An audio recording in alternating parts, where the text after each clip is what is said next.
Meaning of destructive. Destructive.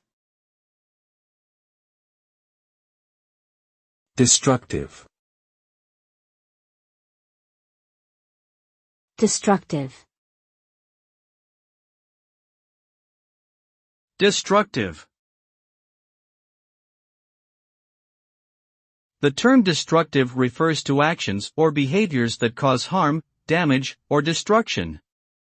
Something or someone that is destructive has the potential to cause negative consequences, either intentionally or unintentionally.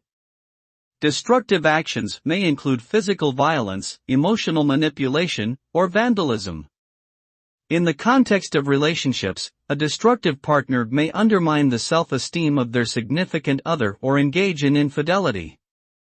Overall, the result of destructive behavior is usually detrimental to individuals, communities, or even society as a whole. It's important to recognize and avoid such behavior in order to promote positive outcomes and healthy relationships.